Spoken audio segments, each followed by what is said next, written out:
चलिए dear student of class 7, हम लोग पढ़ रहे हैं आपका chapter 2 heat and it's transmission. बच्चों आपने बहुत सारी चीजें इसके अंदर पढ़ी थी। आपने इसके अंदर कंडक्शन पढ़ा, कन्वेक्शन पढ़ा, ठीक है, डिकेंटेशन पढ़ा, बहुत सारी चीजें इसमें आपने पढ़ी, जिसमें आपने हीट ट्रांसमिशन को लेकर बहुत सारी चीजें पढ़ी थी। अब हम लोग बात कर रहे हैं बच्चों इसमें कन्वेक्शन एंड इट्स एप्लीकेशन की। सबसे पहले हमें ये समझना पड़ेगा बच्चों कन्वेक्शन क्या है। कन्वेक्शन का मतलब होता है बच्चों हीट का ट्रांसफॉर्म होना from one place to another place with the help of molecules present in liquid and gases. क्या मतलब निकलता है इस चीज का? कन्वेक्शन का मतलब होता है बच्चों transfer of heat in liquid and gases. किस चीज में हीट का ट्रांसफर तो होता है, लेकिन किस चीज में? Liquid and gases bye movement of molecules. किस चीज का मूवमेंट होता है बच्चों? मॉलिक्यूल्स का मूवमेंट होता है from hotter to colder level. गर्म जगह से वो ठंडी जगह की तरफ ट्रांसफर करता है। ठीक है बच्चों, ये हमारी समझ में आ गया कि अब हम लोग बात कर रहे हैं बच्चों में एक ये वर्ड समझाना चाहूंगी आपको, मॉलिक्यूल्स बहुत जरूरी है। हम लोग तीन चीजें देखते हैं बच्चों, लिक्विड, सॉलिड, ठीक है, लिक्विड और सॉलिड दो समझाती हूँ आपको पहले तो। और तीसरा फॉर्म होता है गैस। वाटर के तीन फॉर्म होते हैं, लिक्विड, सॉलिड और ये मैंने लिक्विड, ये सॉलिड और ये गैसियस फॉर्म, तीन चीजें दिखाती हूँ। यदि हम लिक्विड की बात करें बच्चों तो इसके मॉलिक्यूल्स ऐसे होते हैं, थोड़े दूर दूर होते हैं, है ना। ताकि क्या होता है कि लिक्विड जो होता है पोर ऑफ हो सकता है, बह जाता है लिक्विड, उसको डाला जाता है, उसके मॉलिक्यूल्स जो अंदर के अणु जो होते हैं उसके अंदर बहुत दूर दूर उनमें गैप ज्यादा होता है, ठीक है, ताकि वो बह जाता है और स्मूथ रहता है। यदि हम सॉलिड की बात करें बच्चों तो सॉलिड में मॉलिक्यूल्स जो होते हैं वो बिल्कुल इस तरीके से होते हैं बच्चों, बिल्कुल एकदम रिजिड पैक्ड होते हैं, चुस्त होते हैं, बिल्कुल पास पास जकड़े हुए होते हैं। इसीलिए जो चीजें सॉलिड होती है वो ठोस भी होती है ना, टूट नहीं सकती जल्दी से, क्योंकि उनके अंदर के जो मॉलिक्यूल्स होते हैं बच्चों वो बिल्कुल पास पास होते हैं। और इसके बात करें हम गैसेस की तो गैसेस में और दूर दूर मॉलिक्यूल्स होते हैं, वाटर से भी ज्यादा दूर दूर मॉलिक्यूल्स होते हैं। तो ये मैंने आपको बताई बच्चों मॉलिक्यूल्स की बात। तो मैंने यहाँ पे क्या कहा है? Transfer of heat in the liquid and gas by the movement of molecules from hotter to the colder level। गर्म लेवल से ठंडे लेवल की तरफ किसका बढ़ना? मॉलिक्यूल से किसका बढ़ना बच्चों? हीट का ट्रांसफर होना। क्यों होता है गर्म लेवल से ठंडे लेवल की तरफ? अब आपको ये भी बता देती हूँ कि जब कोई भी हवा जो होती है गर्म होती है बच्चों, हल्की हो जाती है गर्म होने पर, वो ऊपर उठती है, ठीक है।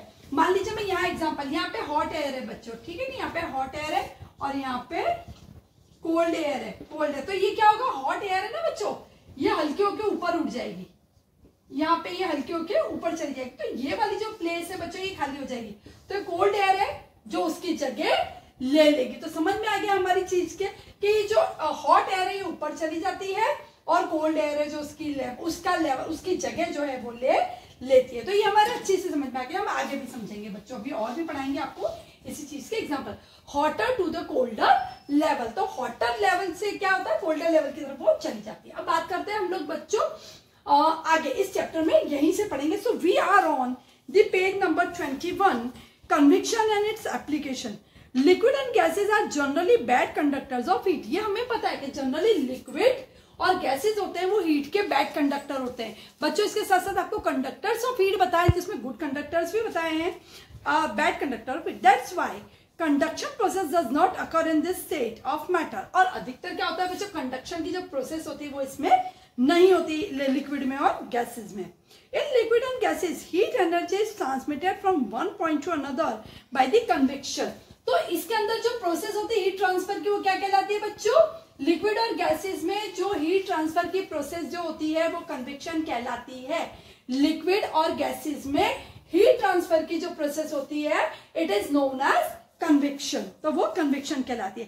In this process of transmission molecules themselves move and carry heat to the other part of the liquid and gases. मैंने बताया कि इसके अंदर जो मॉलिक्यूल्स होते हैं ना बच्चों, इसका मूवमेंट होता है। मॉलिक्यूल्स मूवमेंट अपने साथ गर्मी लेके आगे पीछे होते हैं, ये मॉलिक्यूल्स है ना, अपने साथ हीट लेके, चाहे लिक्विड हो चाहे गैसेस हो, ये मॉलिक्यूल्स होते अपने साथ हीट लेके उसको दूसरी जगह लेके जाते हैं, ट्रांसफर करते हैं। Move and carry heat to the other part of the liquids and gases. This process is not possible in solid because the molecules in solid are closely packed. ये मैंने आपको solid का भी बता दिया बच्चों कि सॉलिड जो होता है इसके अंदर मॉलिक्यूल्स जो होते हैं बिल्कुल टाइटली पैक्ड होते हैं, जैम पैक्ड होते हैं, क्लोजली पैक्ड होते हैं, इसलिए इनको यहाँ पे मूवमेंट करने की जगह नहीं मिलती। एज वेल लिक्विड में क्या होता है बच्चों, लिक्विड और सॉलिड में, लिक्विड और गैस में इनको मूवमेंट करने की एक दूसरे के पास बीच में प्लेस होती है, खाली जगह बच्चों यहाँ पे होती है, तो इनको यहाँ पे मूवमेंट करने की जगह मिल जाती है। And solid closely packed, the intermolecular forces are very high, that is why the convection is not possible in case of solid। अब हमारे पास एक क्वेश्चन आ जाता है कि सॉलिड में कन्विक्शन पॉसिबल क्यों नहीं है।